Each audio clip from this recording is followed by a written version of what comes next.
Bonjour. Vous écoutez Voyage Voyage, un podcast de la STIB. La STIB, c'est la Société des transports intercommunaux de Bruxelles. Nos bus, nos trams et nos métros vous transportent chaque jour au sein de la capitale européenne et de sa région. Dans ce podcast, nous allons tenter de répondre aux nombreuses questions que vous vous posez sur la STIB. Nous allons y répondre de manière claire et directe afin de vous faire découvrir la STIB comme vous ne l'avez jamais vue. Enfin, du moins entendu. Bon, ne prenons pas de retard sur l'horaire, installez-vous confortablement et bonne écoute avec la STIB. Aujourd'hui, nous sommes allés sur le réseau et vous nous avez posé cette question. Pourquoi l'offre est-elle si réduite en Noctis ? Essayons d'y répondre avec un spécialiste.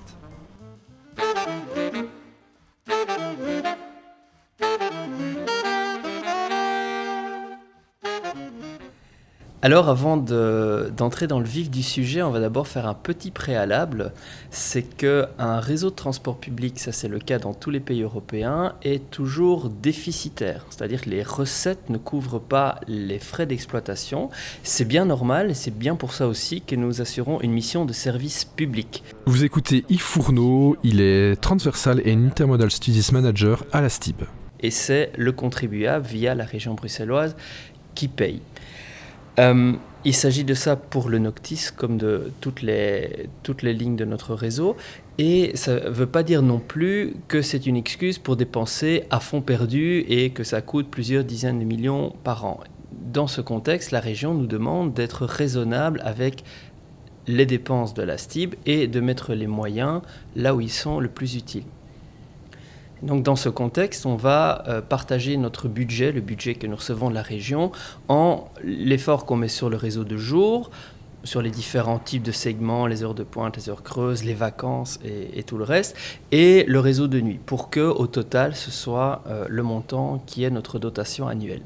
Donc ça, c'est déjà la première raison pour laquelle nous devons faire un choix et parfois limiter l'offre de transport public sur le Noctis.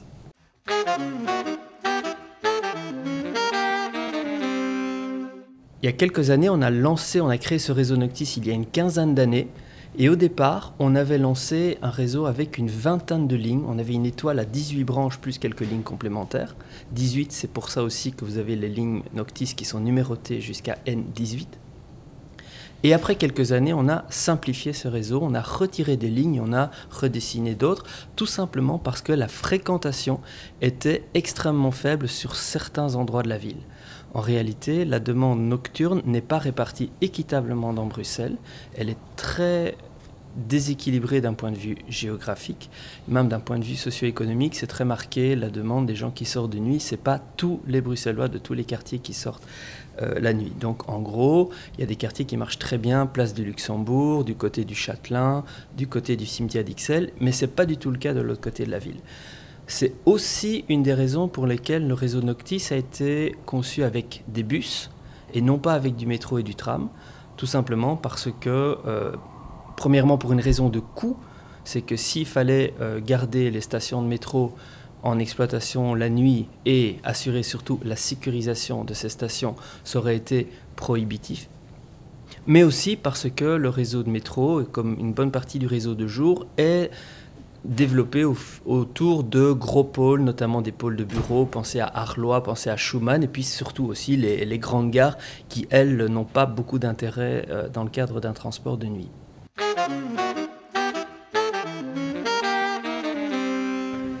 Donc pour ces raisons, on a fait l'offre Noctis. Alors évidemment, on a déjà pensé à augmenter l'offre du Noctis. On avait mis des bus articulés pour remplacer les bus standards parce qu'à certaines heures, l'offre était insuffisante.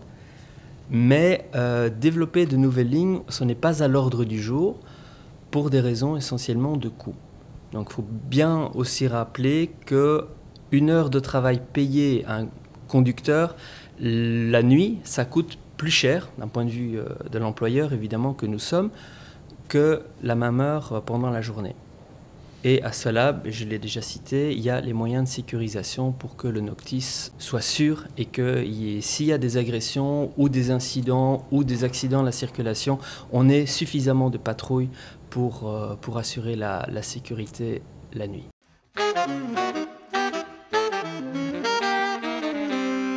Comme je le disais, au début, nous avions plusieurs lignes de transport public. On avait vu que c'était très cher par rapport au service rendu. Et la région est allée vers un autre système qui est le système du taxi collectif. Donc il ne faut pas oublier que l'offre de nuit, c'est Noctis, mais c'est aussi Collecto, qui est le service de taxi collectif de la région. Et Collecto prend en charge les voyageurs qui en font l'appel et les ramène en plus à domicile. Donc ça va dans tous les quartiers de la région, donc pas seulement vers certains arrêts de bus comme des lignes régulières de transport public. Donc ça offre également une alternative de nuit. Collecto coûte moins cher au fonctionnement que de faire rouler des grands bus et c'est aussi la raison pour laquelle Collecto est disponible 7 jours sur 7 et toute la nuit, ce qui n'est pas le cas du Noctis.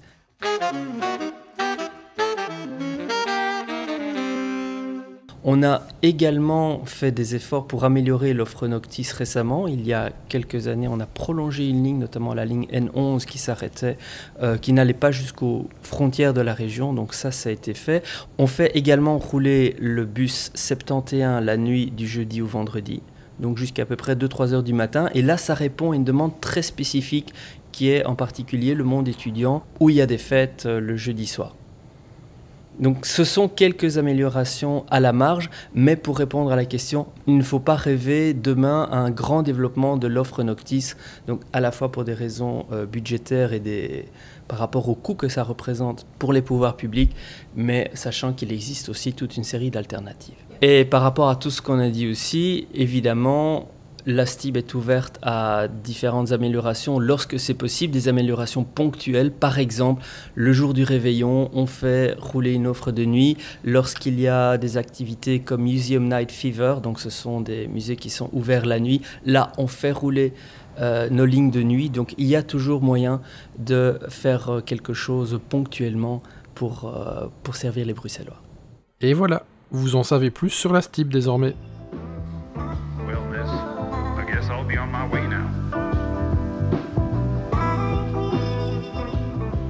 Vous avez écouté Voyage Voyage, un podcast de la STIB. Nous espérons qu'il vous a plu. On se donne rendez-vous au prochain épisode pour d'autres infos liées à la STIB. D'ici là, n'oubliez pas de voyager avec les transports publics.